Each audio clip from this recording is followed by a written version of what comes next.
So I picked up Legends Arceus since it seemed like an interesting game. I decided to stream the game, and I suggested that I make a first impressions video. Now I wouldn't normally do this for most Pokemon games because they tend to be very similar, but since this one was built on the concept of being different from the normal one, I decided I'd do a first impression thing out of it. Now, because of timing, I streamed this the weekend it released, and I got busy during the week, so by this weekend when I start recording, I've officially beaten the game. And I'm going to try and avoid spoilers for basically everything but the intro. Now, with that said, I'm going to be talking about 5 different parts of the games: the story, the characters, the gameplay, the graphics and the environment, and finally what's unique to this game from the other mainline games. So, the story. The story is pretty weak. Pokemon's never had a deep or compelling story, but this story is really bad. You start the game and it has a sort of interesting start about you being chosen to save the world from a new threat as you enter into this place. Soon after the tutorial, the story gets stuck in a bad loop. Each area you visit as part of the story goes the same way. Go to the area, you need to get a ride Pokemon. You fight a person to gain the ride Pokemon's approval, use it to get to the noble Pokemon, which we'll talk about later, do a little boss fight, return to the base, repeat. This happens about 5 times, so the game tries to figure out how to come up with a conclusion, so it has to come up with something in the last 20 minutes, and this makes it feel like it comes out of left field. And then there's the post-game. There isn't much to it besides catching legendaries and completing the Pokedex. There's a small side story that goes along with Legendary Hunt, but it's rather short. And once again, since there's no build-up, it kind of comes out left field. If you want a good, compelling story, this is not the game for you. Plain and simple, Pokemon stories have always sucked, and this game is no different. Now, although the main story is very weak, this game also has a number of side quests. And these side quests are better than the main story. I mean, the bar was set really low, but the side quests do seem pretty good. Well, most of them do. There are a ton of side quests, so their quality definitely varies. Some of the good ones, like there's a woman who's scared because there's something in her house. So you go and you hunt around and you find that it's a Pichu. She sees it and decides to keep it. Because, I mean, like, look at him. As much as you might have a nice story like that, there are also a bunch of boring quest stuff. Get X material to increase the merchant's place. Find the dex entry. You can get a complete dex entry for X Pokemon. These are definitely the weakest, but when you have so many side quests, there are going to be some lackluster ones.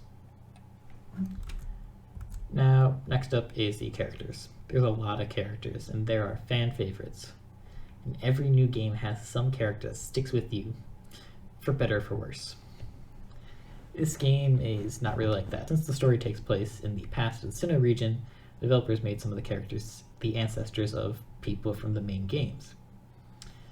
Oh, I'm sorry, did I say some? I meant all of them.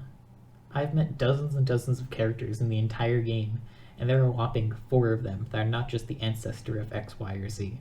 This isn't a bad thing, but it's hard to enjoy a character and just getting constantly compared to their other half, their, future selves.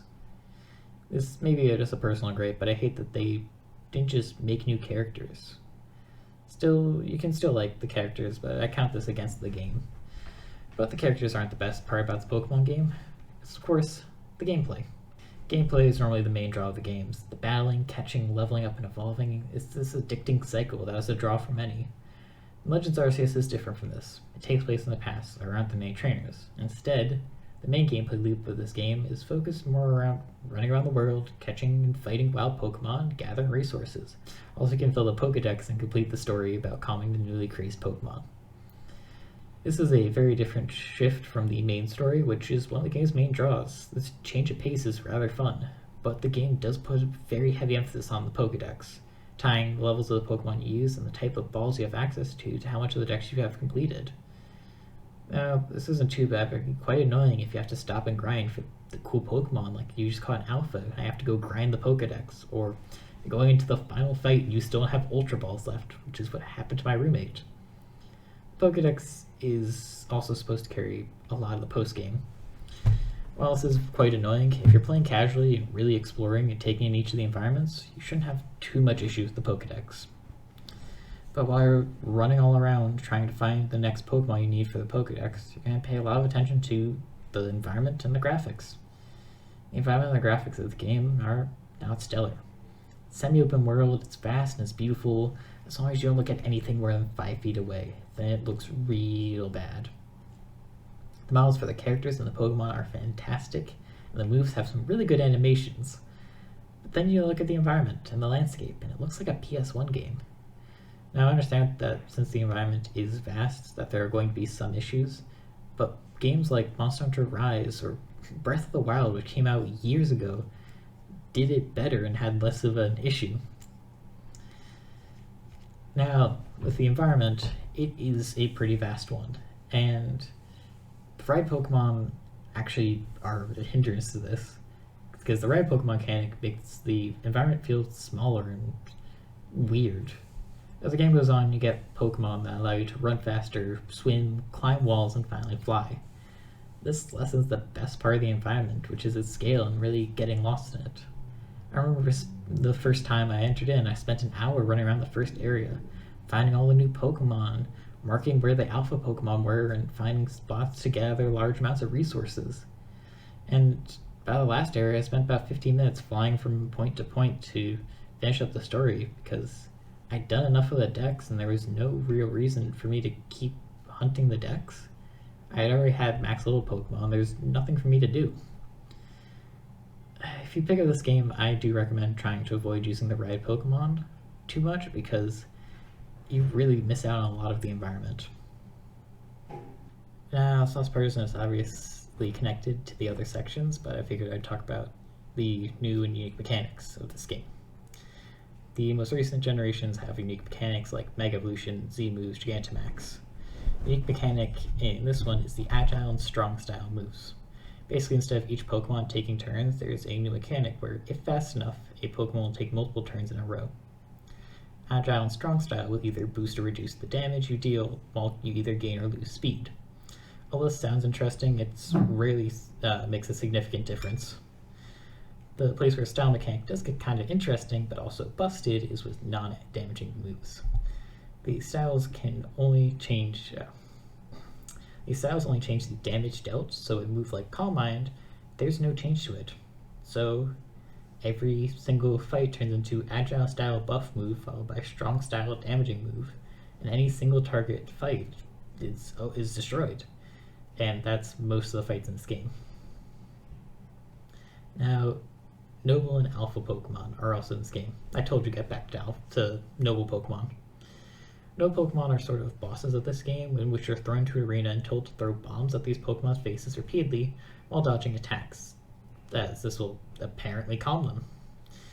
There are only 6 of these in the entire game, and while you can refight them, the fight doesn't change at all, so you only refight 5 of them. So I hope these weren't your favorite mechanic, because you're not going to get too much out of them. Alpha Pokemon are the other new thing. These are Pokemon found in the wild, and they have some things that differentiate them. They're always very large, have glowing red eyes, and are stupidly strong. For example, the first Alpha I encountered was an Alpha Rapidash, who was about level 45. At this point, I was about level 8. And I've found Pokemon going as high as level 85. As cool as this is, it's all there is to Alpha Pokemon. They're just really high level, drop some good loot, and give some good EXP because of their high level. No real reason to go out of your way to fight them or catch them. No unique moves, no stronger stats, just big high level Pokemon. Now, while talking about what's unique, I figure I should also mention some things that they took out of the game from the main lines. First of all, there's no Master Ball. I'm sad, but to my knowledge, there's no Master Ball that can hoard until the game is beaten and then throw it a Magikarp as a joke. The thing that I was more sad about is the lack of abilities and held items.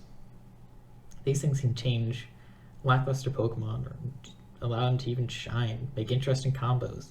Held items and abilities can make an Azumarill go from an alright bulky special attacker to one of the highest physical attacking Pokemon in the game. You can make teams based around Hail with abilities and moves that synergize. Snow Warning, Icy Rock, and Blizzard can sweep.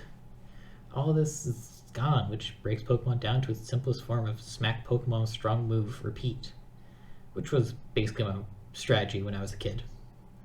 This is fine, but we're not going to be able to pull off those weird combos and beat enemies they probably shouldn't be able to. So, my final thoughts. This game is good, but it definitely has its faults.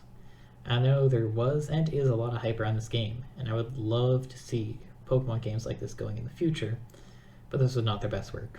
Is the game good? Yes, but it has its issues and it's not for everybody. The story sucks, but the gameplay is pretty good and it had me hooked for a while.